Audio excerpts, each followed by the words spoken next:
Yeah, bud. Hey Internet, this is Eric. You may know me from my Celtic folk band Get Paid Behind the Bar. Today, we're going to learn how to write a drum chart for DnA's Reborn.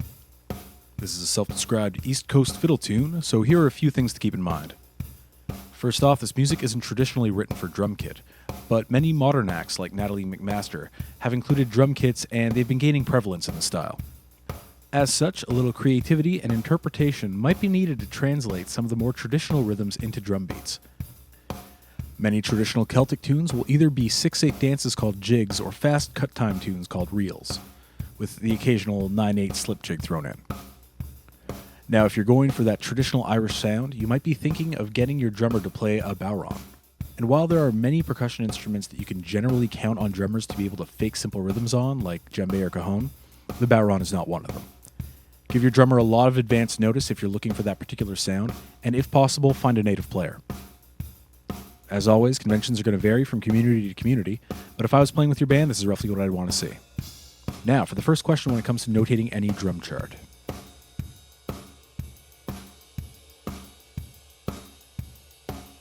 Oh yeah. This song is a modern fusion of about 3 or 4 different styles of music that range from traditional to modern, from 6 to 4, and from folk to hard rock. Let's make changes really obvious with lots of beats that stand out in order to set up sections and give lots of space to time changes so that they're not overlooked. During moments where we jump between tempos and feels, we're going to want to make sure to add time changes as ratios, like dotted half note equals dotted quarter note, instead of BPM values.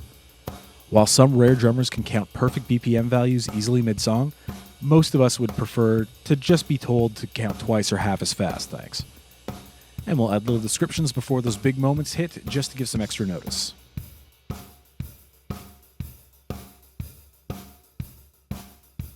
So I actually made a mistake the first time around by writing this part in 4/4 when it is clearly in 6/8. It is technically possible to conceptualize this as triplets in 4/4, but it's not accurate.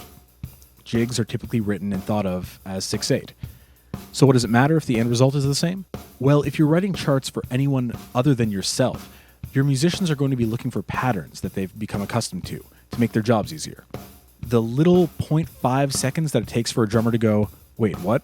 Oh, I see, they wrote the chart in triplets, but it's really a 6/8 groove, is using up brain power that isn't going towards making your groove sound good. Don't write for yourself, write for the musician, or barring that, write for the music.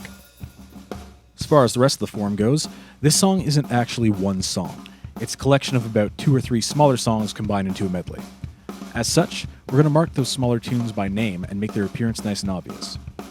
This little bit of information is going to help make the form clearer and is also going to help compartmentalize the music, just in case I use the same songs in a different medley later on. Also, names are a little bit clearer than the F section of Rattlin' Rick's reel.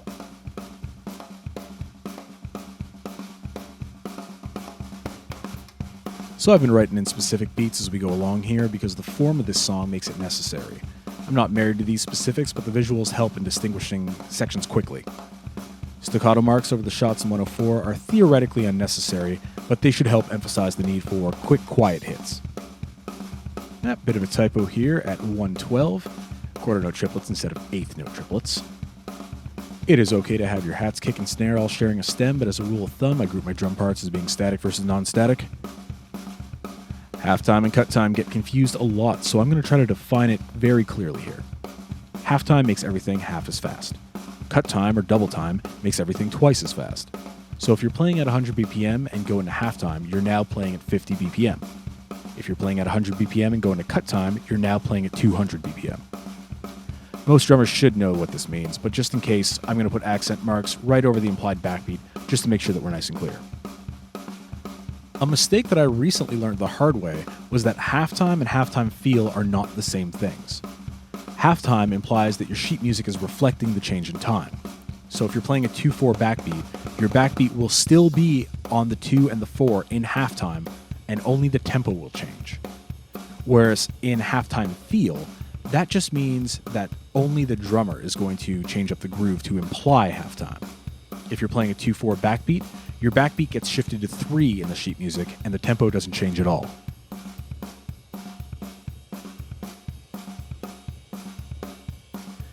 I honestly feel like a lot of people think that I don't give fills enough love on my charts. there's a lot of places where obvious fills are happening in the track that I ignore. The reason for this is because, as I love to remind people, drummers will always naturally add fills as needed. So when I have something like this, I expect drummers to see it like this. When I have parts written like this, I expect drummers to interpret that as this. Not notating every fill is kind of my way of saying, hey, I trust your judgment. Also, the more that I write fill, the less impactful it is when it shows up. Kind of like how I've been saying the word fill so much it started to lose meaning. So if you see fill in my chart, it is because I need a fill there. Fill. Anyways, once again, don't notate your fills unless you're absolutely sure that you need that sound. It is akin to writing out a guitar solo or walking bass line. Presume that your drummer knows how to fill better than you do. And hey, just before we leave this section behind, I'm going to answer an age-old question. Bars 95 and 96, they are the reason that 3/4 and 6/8 are not the same thing. When we play the track later on, listen out for them to see how dramatically the feel changes when you divide a bar into 3 groups of 2 instead of 2 groups of 3.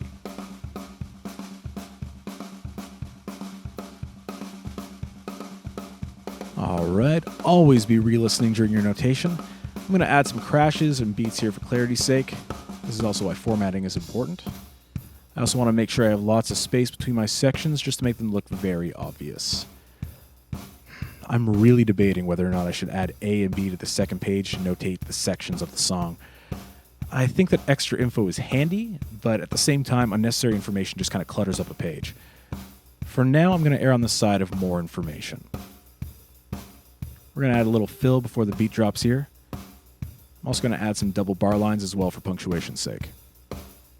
I'm going to write out a beat here because I didn't actually define what funkier meant. Yeah, funkier. On that note, people who receive my charts know that I'm notorious for writing notes in the margins like this. As unprofessional as that might sound, I would actually encourage you to add a bit of personality into your charts this way. Personally, I want my musicians to feel relaxed and stress-free on the bandstand, and cracking jokes in the margins is my way to help people just kind of chill out a little bit, forget some of that performance anxiety. Now, I would not recommend this all the time. This might not be what you're going for, but don't be afraid to add little personal notes or definitions to help put musicians in the right headspace for your music. It is not necessary and might not be the most professional thing in the world, but generally speaking, music is about emotion. And if margin notes help put your musicians in the right headspace, you're going to be happier with the end result. Now it's time to trim some fat, make it look nice, add a title artist, and I think that this is just about ready for us to give it a read.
And now we have a nice legible drum chart that I would be proud to show that bold deceiver, Captain Farrell.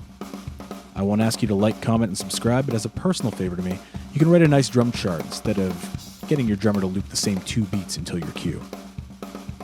Once again, please show some love to the artists who were kind enough to let me use their music. This is DnA's Reborn off their EP of the same name. So have fun, practice hard, don't explode, and I will see you all next time.